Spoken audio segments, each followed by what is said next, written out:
the vast Bering Sea. After months of battling storms, rogue waves, watch out, run! ice, and fatigue, the opilio crab season hurtles towards the finish line. It's a brutal close to a brutal season. We're just killing ourselves. The sprint for the finish line and an $80 million crab fortune as the hunt continues for the deadliest catch. 290 miles northwest of Dutch Harbor on the Northwestern. More ice. Now, instead of a promised rest, the crew must contend with another round of ice. The boat's like an ice magnet, and all that ice weighs a lot, and that's the danger. The boat becomes top heavy. Worst case scenario, you can roll over and sink.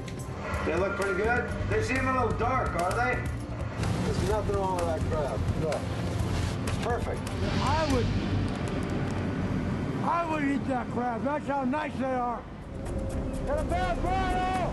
As the pot comes up, Edgar spots a weakness in the line. Careful, we're gonna lose that pot.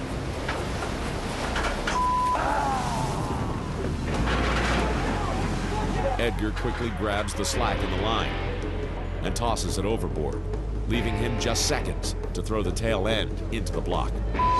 If you can hook the hook in the crossbar, then the pot will come up straight. Oh, you got it. The foot was right in that line, too.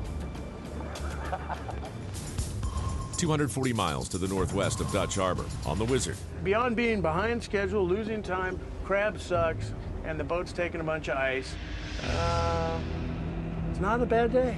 On the deck of a crab boat, foul moods blow in with foul weather. I'm trying to get him to have more than one bait set up at the table, because I can work on the bait faster than he can. He doesn't.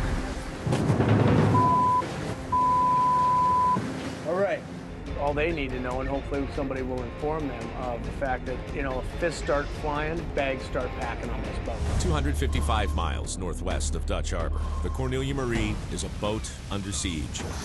With Captain Phil out of the game, relief skipper Murray Gamrath is running out of time to haul in the Cornelia Marie's quota.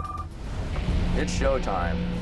The pot looks promising, but if the -5-degree temperature drops, they'll be shut down again. In such bitter conditions, the crab can lose their legs and die. So I've been thinking a lot about the old man today. I'm worried about him. I haven't got to talk to him in a couple days, so.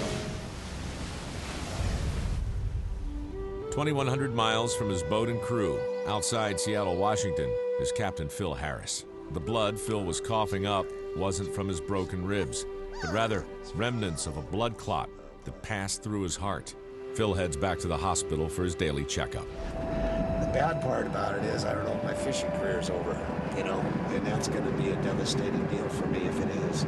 270 miles to the south in Dutch Harbor, Alaska, the Time Bandit begins her final offload of the season. Very successful trip. We did what we needed to do. The boys were tired, crying like little babies, as a matter of fact. Just because we hauled our last pot of opilio doesn't mean the season's over. We still got to get home. After weighing in with a final load of 190,000 pounds, the Time Bandit headed for home in Homer, Alaska. Coming in, tie up, season's over.